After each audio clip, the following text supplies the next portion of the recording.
So that's the word I'll use when I get up there and talk.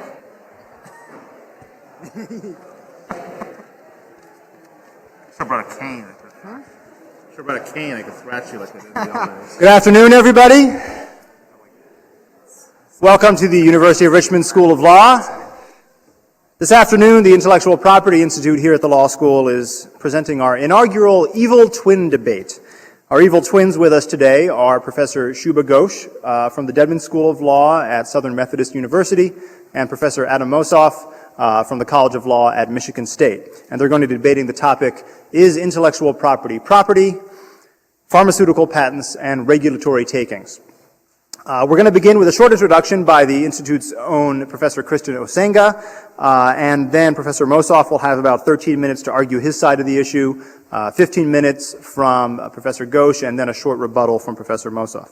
And questions and answers should take us through the end of the hour, and then we have food and drink out in the atrium afterwards.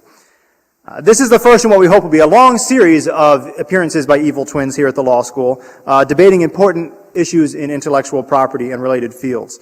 The series and its name come from the notion that experts are often at loggerheads on issues of substance, but remain very friendly on a personal level.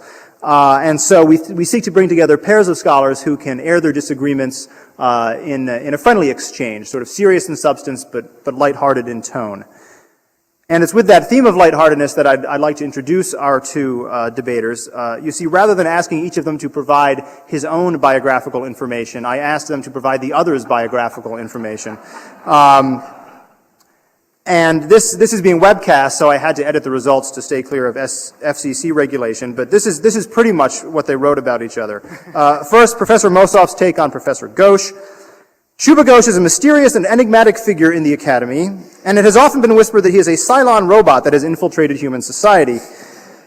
Certainly his willingness to lay waste to whole swaths of academic work about patents and IP rights, which eerily follows an analogous pattern to the wholesale nuking of the 12 colonies by the Cylons, I think that's a Battlestar Galactica reference, has done little to stop such rumors from circulating. Perhaps a small band of enterprising academics attempting to find a haven from the wasteland of their former intellectual work can find a way to stop him and his evil plan before it is too late. For this purpose, Professor Mossoff selflessly offers himself up. And now Professor Ghosh's description of Professor Mossoff. Adam Mossoff, also known as the Coyote, has spent much of his illustrious and brief career chasing and attempting to capture the elusive ideas of the academic left, collectively known as the Roadrunner. After seemingly being crushed by a consecutive and unavoidable series of intellectual anvils, Professor Mossoff nevertheless springs forth and continues to extol the virtues of property of all sorts, real, intellectual, and imaginary, in an attempt to further and impose what most would call a libertarian agenda, contrary to all the genuinely compassionate and civic Republican direction of the 21st century. In response to Mossoff's impressive, if somewhat misguided body of scholarship, the ever-humble Professor Ghosh can only dash off and say, beep, beep. And with that, let me present first the IP Institute's own Professor Kristen Osenga, who will set the stage for the debate, and I hope steer clear of any obscure cultural references.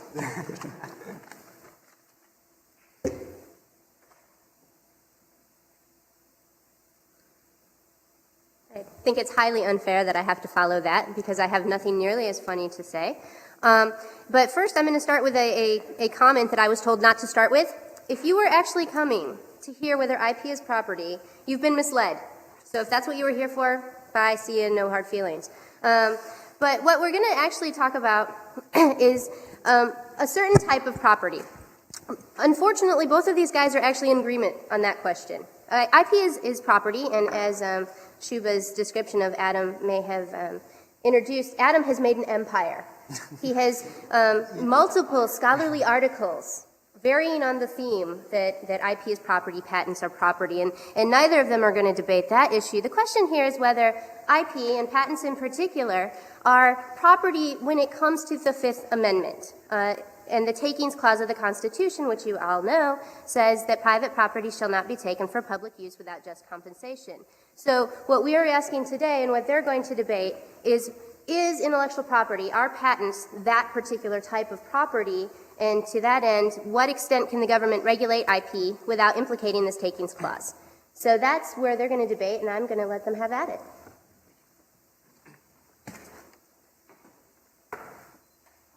I've been asked to speak first, and it's a great honor not only to to have been invited by Professor Jim Gibson and the University of Richmond to participate in the very first inaugural Evil Twins debate, to actually be the first evil twin to speak. I hope I set the appropriate evil bar high enough. Although I'm sure, as many of you will quickly find out, my evil pales in comparison to my opponent. So I can only hope the best valiant effort to give him the intellectual thrashing that he so deserves. All right. As Kirsten introduced us, the topic today is whether patents fall under the Fifth Amendment, more specifically whether patents fall under a specific application of the Fifth Amendment to property known as regulatory takings. Regulatory takings, given that it is ad hoc and determinate, you need to actually have some type of particular application of it to understand how it would spell out. And therefore, what I am going to be using as a framing for my discussion are a set of bills that have been proposed in Congress for the past 7 to 8 years, known colloquially as Canadian import bills. The purpose of these bills is to, of course, lower the prices of pharmaceuticals in the United States. Many of them do this through the purpose of actually imposing direct price controls by linking prices charged for pharmaceuticals in the U.S. directly to prices charged in foreign jurisdictions like Canada, which have their prices for pharmaceuticals set under their national healthcare systems. Others impose price controls more indirectly by extinguishing pharmaceutical companies' rights to discriminate among buyers of their patented drugs in the exercise of their exclusive licensing conditions. So the question that is posed by either this indirect price control or direct price control is how might regulatory takings principles apply when the government limits a patentee's rights to impose conditions on the sale of its drugs? And of course, to answer this question, in part at least, the court would have to assess the nature of a pharma company's pre-existing expectations in the commercial exploitation of its property in its patented drugs. Now, of course, this assessment would necessarily entail the use of what is known as the Penn Central Inquiry from the 1979 Penn Central case, which set forth the famous three-factor test that the court uses in regulatory takings cases, where the court balances first the property owner's economic losses in light of, second, the owner's reasonable expectations about what he can or cannot do with the property, against, third factor, the character of the government action. Now, it's an important insight to make at the outset that in practice, the Penn Central Inquiry over the past approximately 20 years lends itself very easily for the court to find in favor of government regulations and therefore to rule against property owners. In fact, under the straightforward application of the Penn Central Inquiry, no landowner has ever won at the Supreme Court in challenging a regulation of the use of their property, ever. Landowners have only won before the U.S. Supreme Court when the court has changed the test, such as adopting per se rules, such as it did in the Lucas test in the late 80s, or Loretto case in the late 80s and the Lucas test in the early 90s, or has changed the way that it actually applies the Penn Central Inquiry. In fact, here I find it very interesting that the Supreme Court, when dealing with intangible property interests as opposed to land, which dominates most discussions of regulatory takings, the Supreme Court seems to shift in how it views the nature of the rights that are affected by the regulation. And here I'm thinking about three cases in particular. First is the Irving v. Hodel case from 1987, where the court ruled that a cheat statute eliminating the right to devise property by a will was a taking of property. And then 10 years later in Babbitt v. Yuppie, the court again ruled that in a cheat statute eliminating the right of inheritance of property, again to be a taking. And then, of course, the third case, which is the case I'm sure everyone here was expecting me to start off with, Ruckelshaus v. Monsanto in 1984, where the court ruled that an FDA regulation requiring disclosure of a trade secret was itself a taking. In all three of these cases, Irving, Yuppie, and Monsanto, the Supreme Court conceived a property interest in broad substantive terms. They spoke in terms of the acquisition, use, and disposal of property, and that these particular incidental rights took a central place in their assessment of the nature of the right being affected by the regulation and whether the right was taken by the regulation. Thus, in the context of patents, it seems that the nature of the property interest as an intangible property right would suggest a basis for the court to shift to either a per se rule or to apply the Penn Central Inquiry factors in a way that finds in favor of the patent owner. Now, quickly, before I go through the Penn Central test, I actually will just kind of give you the quick doctrinal summary of how this might look. If the court did this, what it would end up doing, of course, is like in UP and in Irving and in Monsanto, it would end up providing stricter constitutional protection for a patent. It would find that patents are indeed constitutional private property under these proposed regulations. So applying the Penn Central inquiry, what the court would do, it would use the inquiry to reach the result to protect a patentee's rights and exploiting its patents commercially. Now, it would do this by recognizing that the boundaries set internally by patent law governing how patentees exploit their rights, such as patent exhaustion doctrine and patent misuse doctrine, and externally by other commercial regulations like antitrust, it would focus on the fact that the substantive rights of patentees in licensing their patents are in fact core property interests that the patent is intended to secure to the patentees. And the licensing rights that I'm talking about, in particular, are restrictions known as the field of use restrictions, in which patentees can restrict how their patents are used, territorial restrictions, sales conditions, manufacturing restrictions, and possibly even price restrictions. There's some debate about that, but through a strategic manipulation of the other restrictions, patentees can at least achieve price discrimination. Now, I'd like to emphasize at the outset that I'm speaking here only or making only an observation based on the doctrinal and theoretical framework that has been provided to us in the past 20 years and how the U.S. Supreme Court has applied the Penn Central inquiry. As a political matter, if this case came before the U.S. Supreme Court, they would likely rule against the pharmaceutical companies. I recognize that wholeheartedly in light of the political climate. But the doctrine and the theory at least presents a strong argument that if the court chose to go with that, that it would have a basis to rule in favor of the pharmaceutical companies. So our starting point, as I said, is the Penn Central inquiry. Now, I'm going to assess the Penn Central factors in the context of the Canadian import bills and show how they would be applied based on these past cases. Now, I'm not going to walk through the traditional three-part inquiry, factor 1, factor 2, factor 3, because in fact the court hasn't done this itself. It changes the nature of the inquiry, and it changes how the inquiry is applied in the particular cases at issue. It's probably what's called an inquiry. It's actually not even referred to as a test. So the starting point, based upon Irving, UP, and Monsanto, is that the court looks at from the perspective of the patent owner. It starts with factor 2, the expectations of the property owner, determining if any restraint that's been imposed by a regulation goes beyond the core expectations of the owner.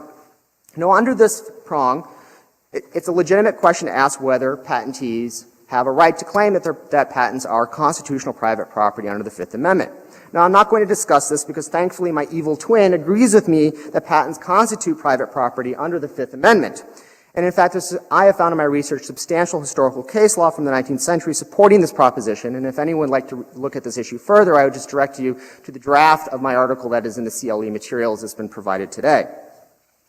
So with that background context set, the question then becomes, is the government interfering with expectations or simply enforcing a limitation already in the title in the patent? In other words, the expectations are set that you do have a claim under the Fifth Amendment. Does the regulation follow traditional government actions with respect to patents as limiting them in the past in the case law and under legislation? Now, this might be actually a tough question in patent law. As a preliminary matter, the patent exhaustion doctrine seems to be at least a basis within patent law that patentees would think that their rights would be limited to control downstream commercial behavior with respect to their patented inventions. The patent exhaustion doctrine is the idea that once you sell a patented invention, it becomes a standard item of commerce in the market, and the patentee has gone outside of the scope of the patent to control it.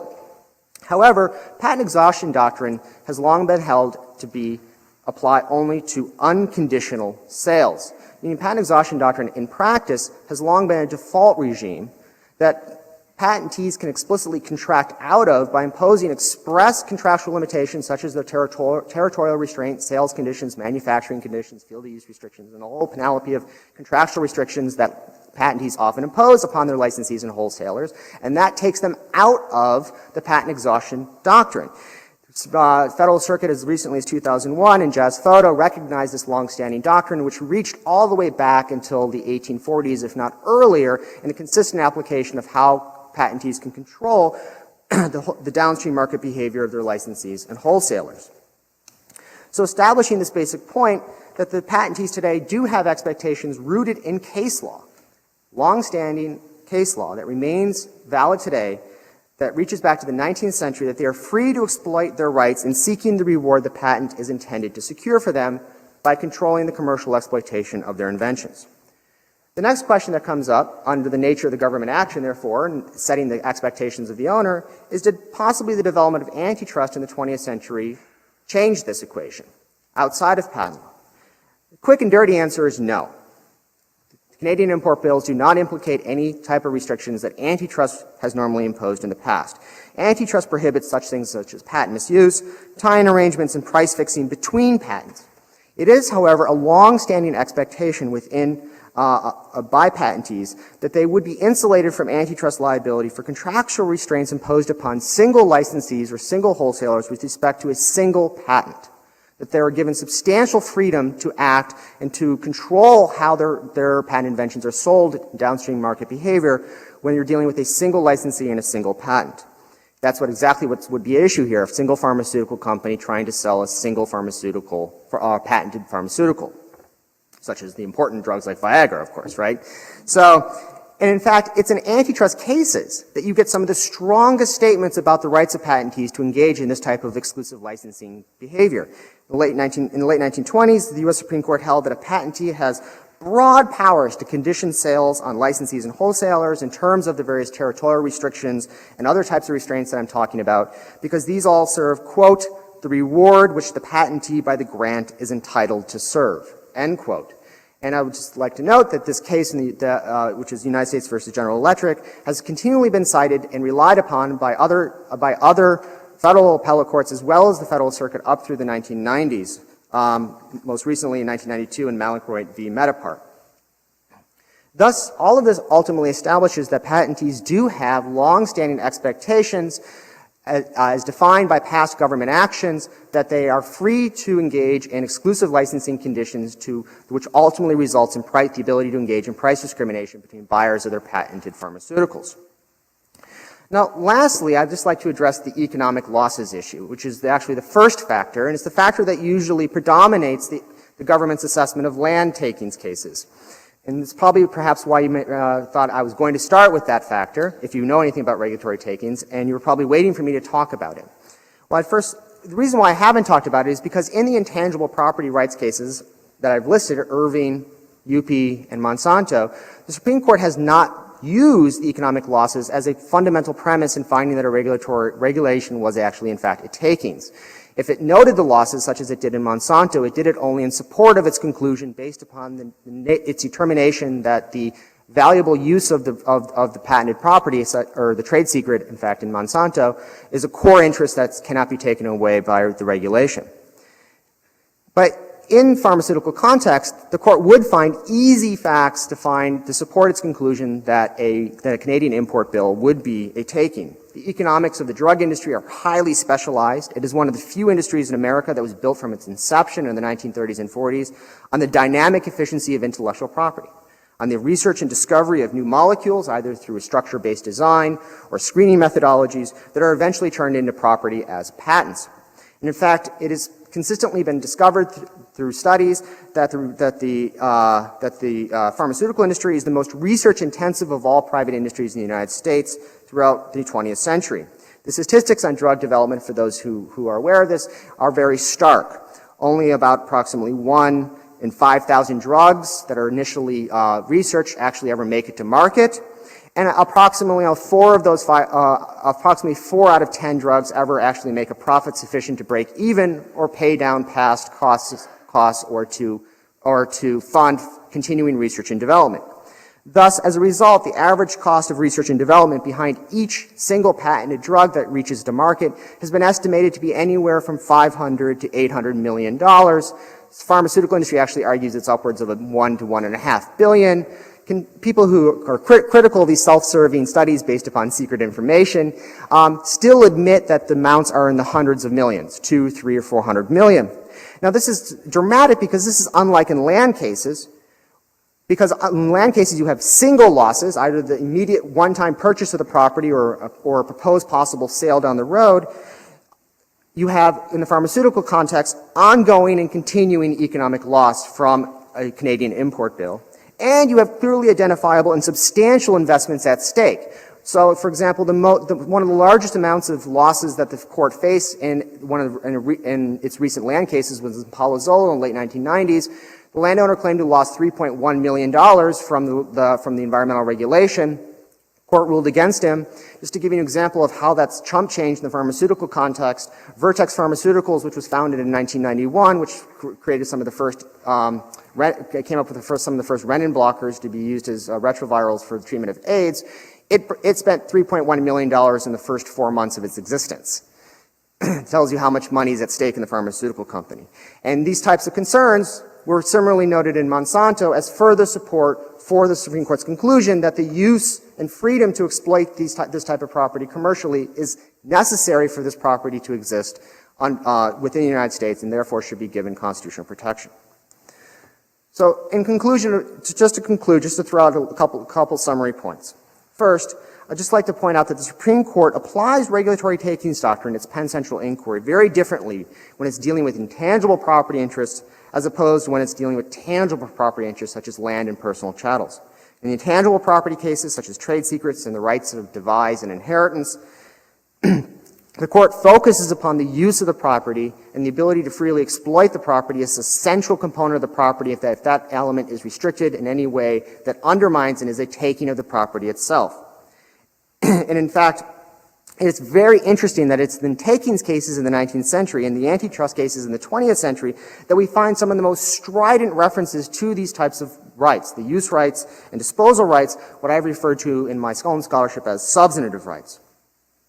Now, I would just like to emphasize again, as a second point, that I recognize the political landscape and that this is a separate issue, but as a political matter, it is true that it's likely that the court would probably rule against the pharmaceutical companies, and the Penn Central inquiry is squishy enough to permit the court to do this within the limits that the doctrine sets out for it.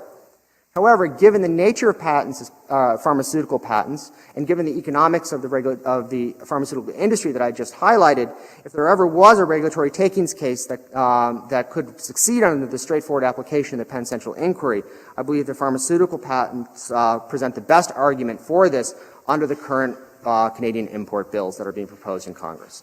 Thank you.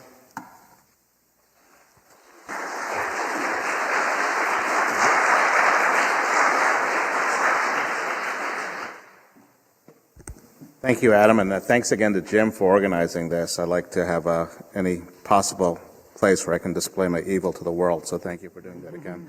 I'm going to begin my response to Adam as appropriate for an intellectual property conference, by stealing somebody else's words.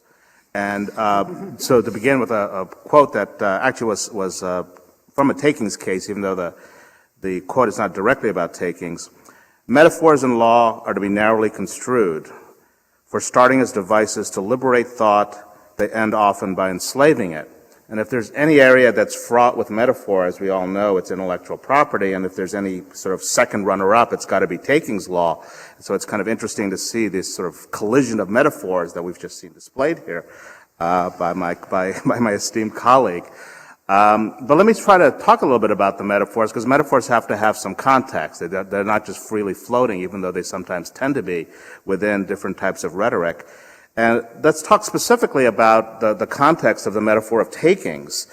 We think about takings as very, sort of literally as some sort of physical appropriation and whatnot. And within Professor Mossoff's discussion, there's a lot of discussion about private property, and I'm willing to concede that intellectual property can be private property within the takings clause, but the inquiry doesn't simply end there. You can't just simply say, this is private property, the government has touched upon it, therefore it's a takings. You have to also get into whether there is something called a takings, whatever that might mean conceptually, whether there's also been a takings for public use, and whether there's also been just compensation, whether actual or in kind, or whether there's even some need for just compensation. And I want to sort of explore that, because while I would maybe concede that intellectual property would be private property under the Fifth Amendment, I would not concede that it's constitutionally protected private property. In other words, there's lots of things that the government can do with intellectual property without running afoul of the Fifth Amendment, and probably even more with intellectual property than with the other types of property that Professor Mossoff talked about. So let's unpack some of the metaphors. I mean, we talk about the metaphor of takings, And if you think about the background of takings, obviously we're talking about eminent domain. We're worried about, when the Fifth Amendment was first drafted, about the sovereign being able to take any piece of land they wanted for whatever purpose it might be, whether for a hunting ground or a presidential library, to take just a random example. So there are lots of situations where we're concerned about the sovereign exercising a privilege over real property, over private property more broadly. And the takings clause was meant to be some sort of limitation of that right, but it was not meant to be an evisceration of that right. It was basically saying that the sovereign has to act by the same rules as everyone else, and therefore it can exercise eminent domain, but it has to do it for a public use, and it has to pay just compensation for it.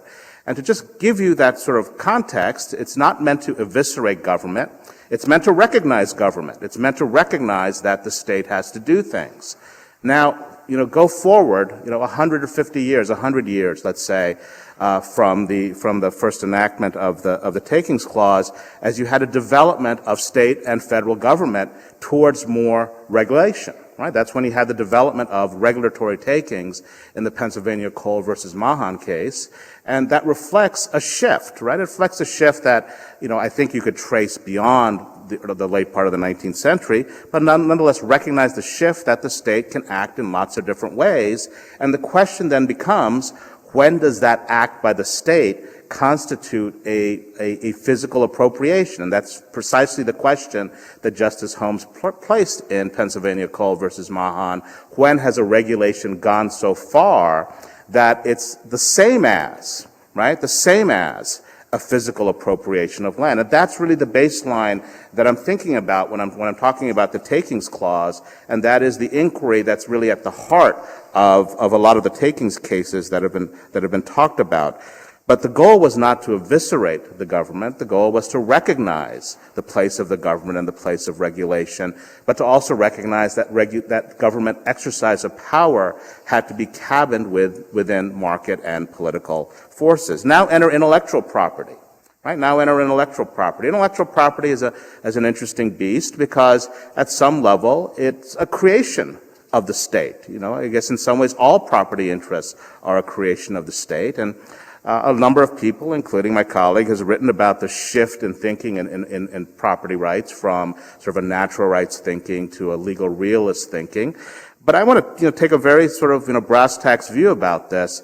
I view property as instrumental. I view all legal rights as instrumental in the sense that they're meant to reach a certain goal.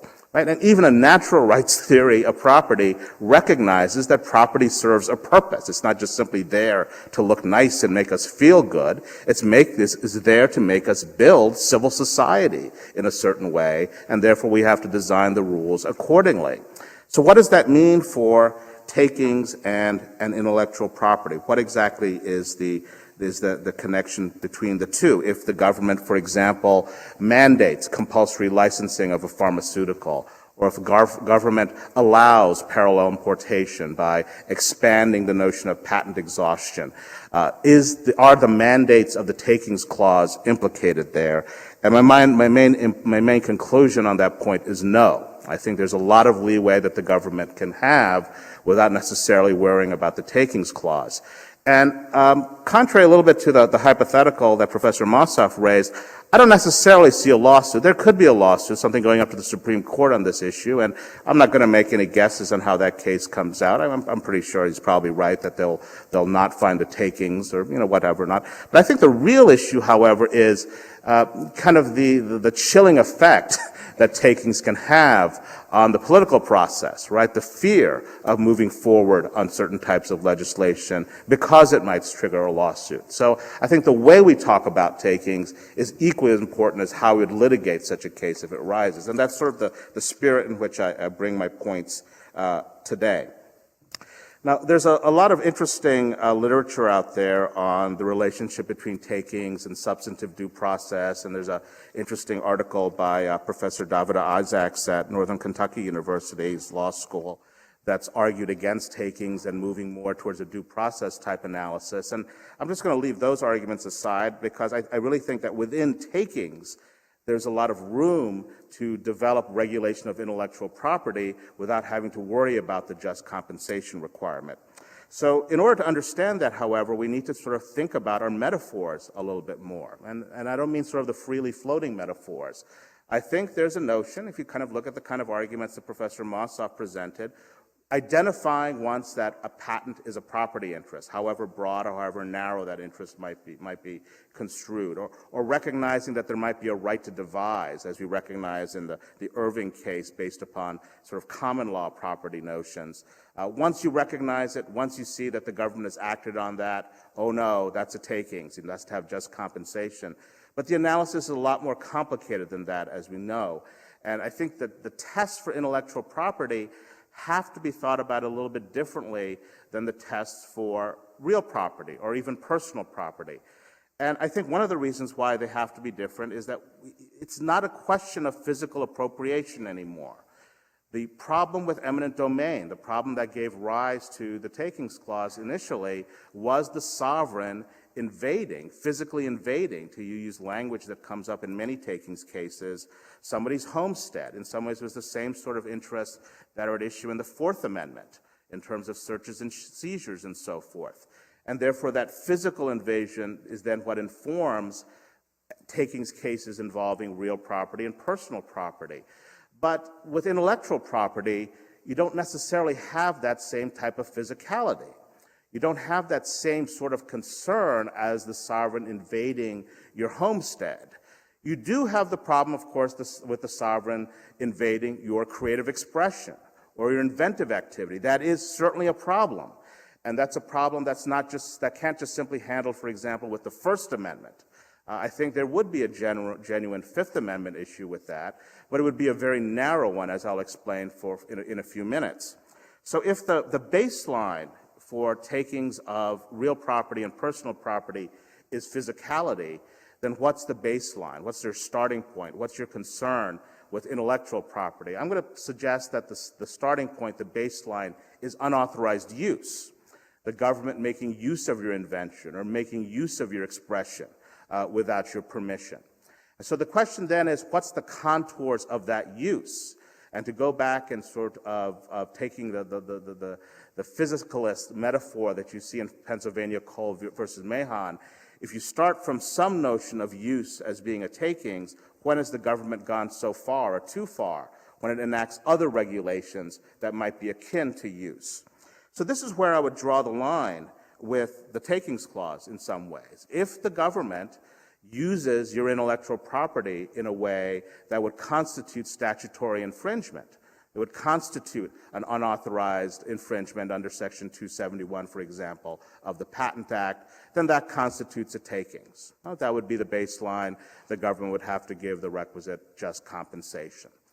We now get into an interesting debate, of course, Astor, and this is precisely, I think, the issue in the Zoltek case. I think the interesting one is exactly what constitutes that infringement.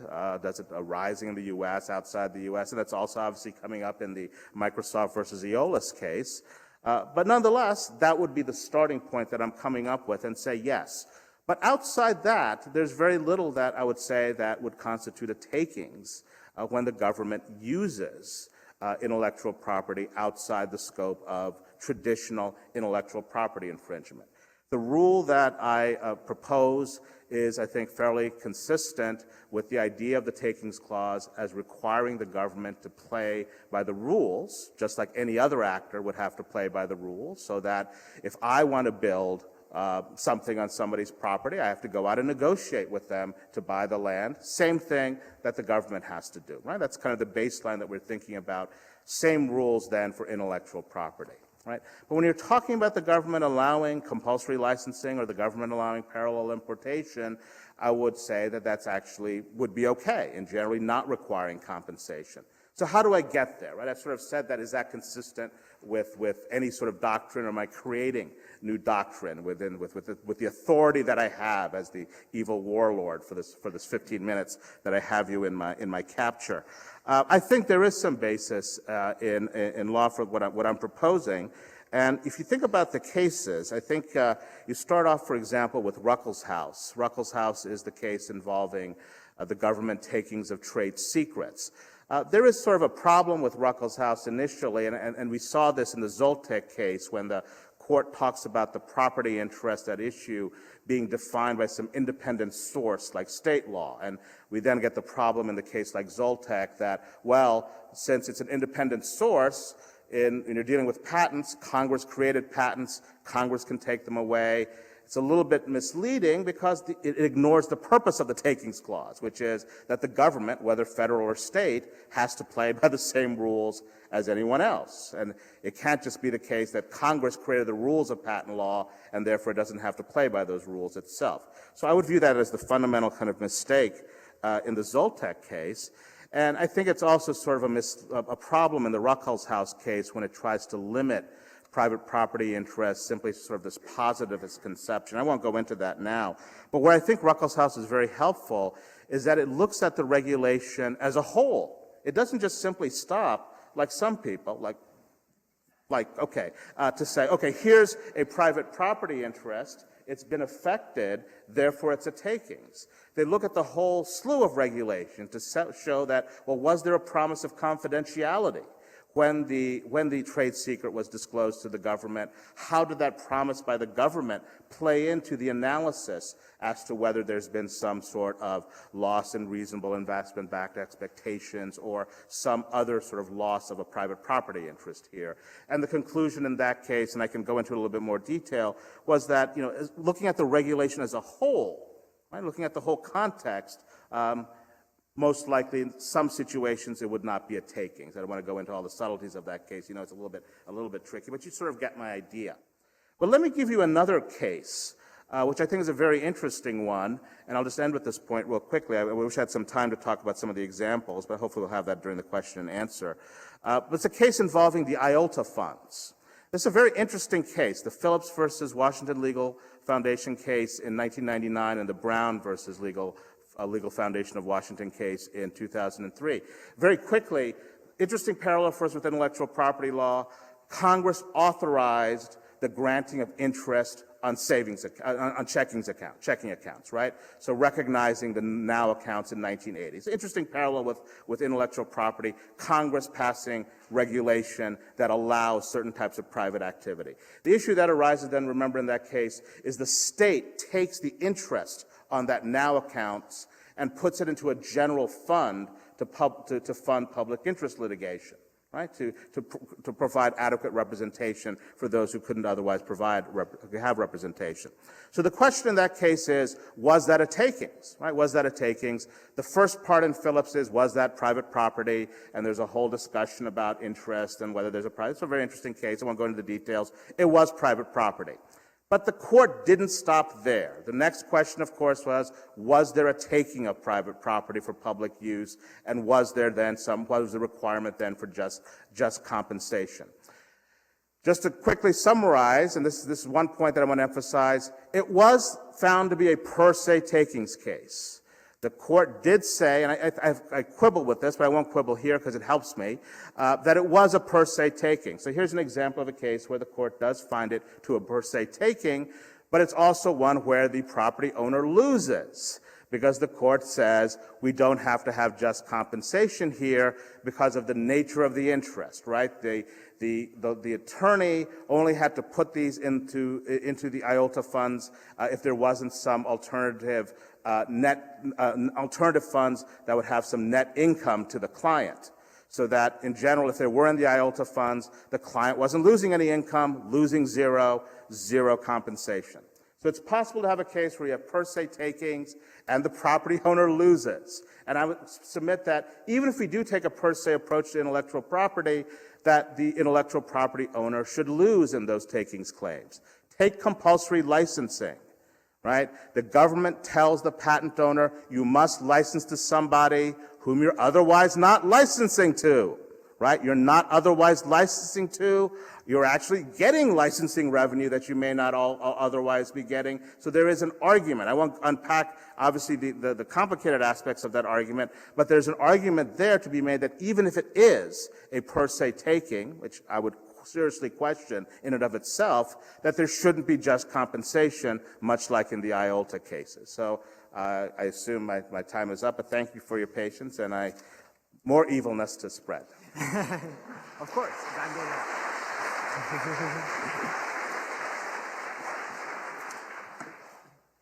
course, there's more evilness to spread because I still have a couple minutes to speak.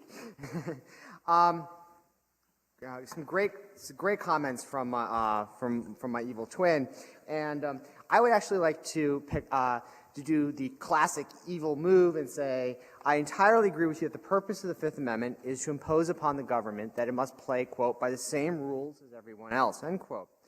And this raises an interesting question: to what extent do regulations and restrictions on use that flow from use on property that flow from regulations implicate rules that everyone else has to play by with respect to property? Now, with respect to this, private property law and private property owners have long understood that the rules that they had to play by with their property very much implicate other people's use of their property. It's called nuisance doctrine. You are not allowed to unreasonably interfere, or substantially interfere with someone else's use of their property through your own lawful use of your property. If you do so, the other property owner can stop you, can prevent you from doing it, not because you've actually physically invaded their property, but because you've used your property in a way that results in a substantial interference with their property. The classic sic utera maxim that you have from the 18th and 19th centuries. Now, it's very interesting that this maxim, as identified within natural rights philosophy in the 19th century under the equal protection principle that natural rights philosophy incorporated into civil society, actually applied this within takings doctrine. This largely goes unrecognized today because they used language very differently back then. But this was highlighted by a scholar in takings doctrine, Eric Clays, who wrote an article called Takings Regulation and Natural Rights in the Cornell Law Review, in which she highlighted how there was actually, in fact, a regulatory takings doctrine in the 19th century on the basis of natural rights equal protection principle as implemented through such maxims and laws as the sic utera principle. And you see these continuing ideas at work within regular property cases today. In the 1940s, the U.S. Supreme Court said in a takings case that property does not merely refer to, quote, the physical thing with respect to which a citizen exercises rights recognized by the law, end quote, but it applies to, quote, the group of rights inhering in the citizen's relation to the physical thing, such as the rights to possess, use, and dispose of it, end quote. And that those rights are the rights that are recognized and secured under the takings clause, both under direct takings as well as potentially regulatory takings. So why is the court potentially kind of schizophrenic on these issues, right? Why does it adopt per se rules in some contexts and apply the Penn Central Inquiry in other contexts? I believe that because at heart of regulatory takings doctrine as developed in the 20th century is a fundamental tension between the modern regulatory and welfare state and constitutional private property. It's a tension recognized in Penn Central, where in the Supreme Court's opinion, they say the court could not regulate if it had to pay for every regulation. And thus, holding that private property is protected from regulations implicates and calls into question the ability of the government to regulate. And so the court is constantly walking this line of tension, in some cases falling on one side, in some cases falling on the other, and it is yet to actually resolve it, because at heart, potentially, this tension is not resolvable at the level of Fifth Amendment doctrine. Thank you.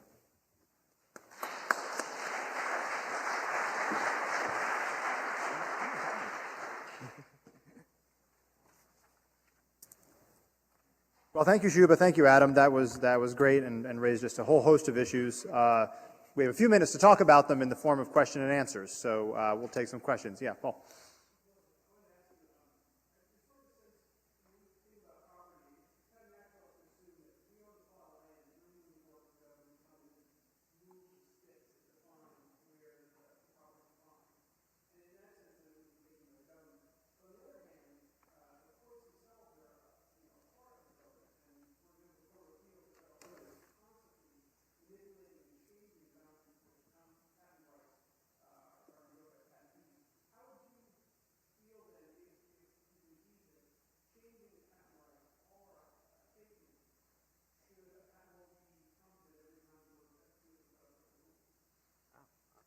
You want to repeat the question? Yeah, the question, as I understand it, is that what if, say, the courts changed sort of the extent of patent rights? So let's say they got rid of the doctrine of equivalence, I guess, might be an example, something that takes patent rights outside the literal terms of the claim. Would that be a taking for Fifth Amendment purposes? Or if Congress, maybe even an easier question, if Congress decided to get rid of that sort of doctrine and limit existing patent rights?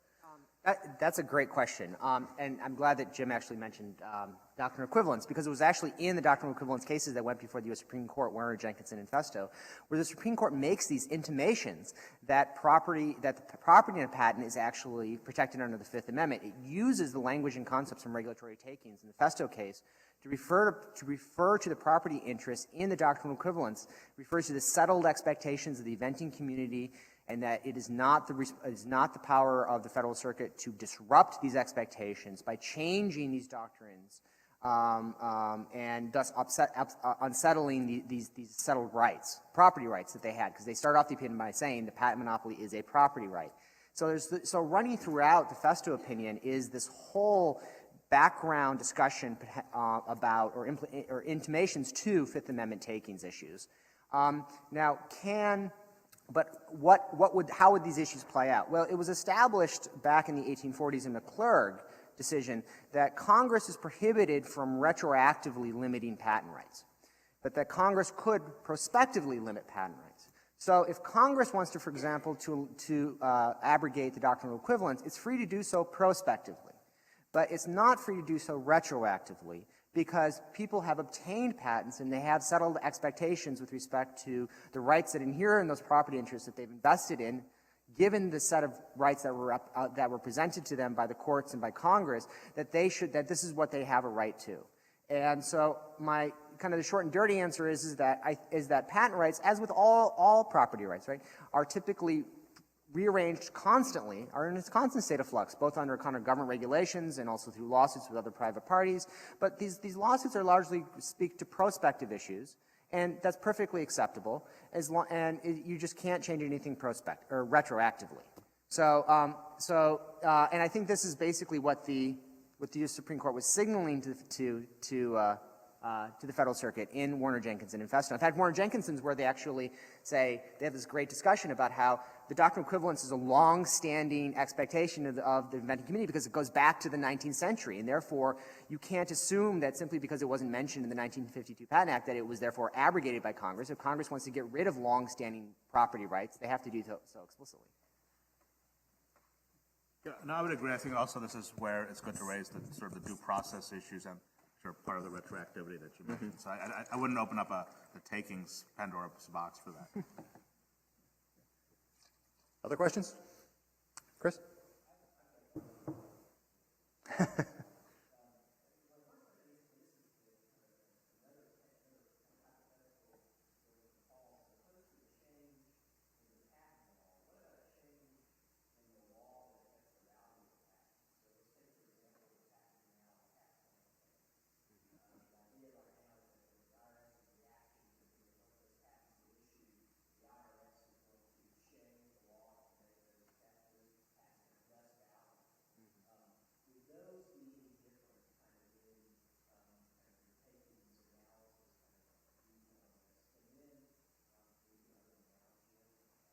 Well, let me ask that one because I'll probably forget it if you go on to the second question. The question is, what if you don't regulate the extent of patent rights or the patent term directly, but instead regulate laws that sort of affect the value, the ability to exploit the patent, such as assuming that tax plans could be patented now, if the IRS, in reaction to certain patented plans, decided to change its regulations such that the plans weren't worth as much anymore, would that be considered a taking because it actually does affect the value of the patented tax approach? Is that question directed to both?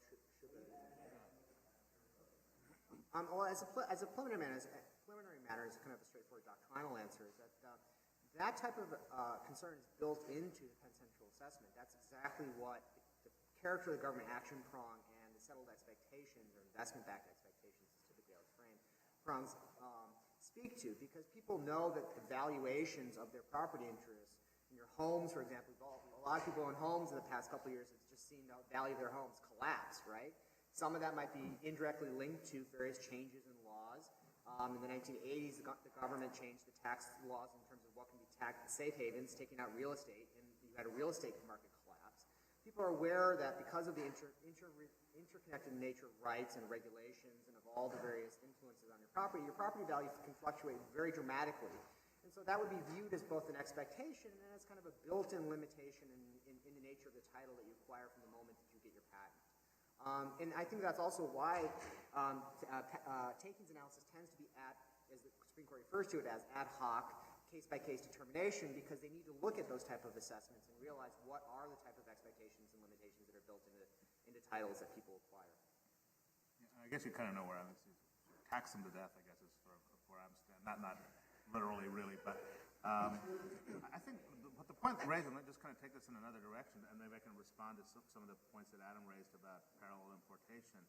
I think you need to separate out the protected interest from the value of that interest. In other words, there's no guarantee once you have a right that it's going to have any value whatsoever, right? And there's no guarantee that when the PTO grants your patent that's going to make money at all. So there is no, I would argue that there is no property rights in any type of economic value. Now, the reason I sort of start with that proposition, and obviously make it a little bit stronger than maybe I need to, is now you take something like parallel importation. Let's say you do have a bill that allows parallel importation, and one of the things that it does, it undercuts the patent owner's scheme of price discrimination. And that's usually the argument about parallel importation. The reason why you have different prices, one of the reasons is, the patent owner, the IP owner has some sort of global scheme of price discrimination.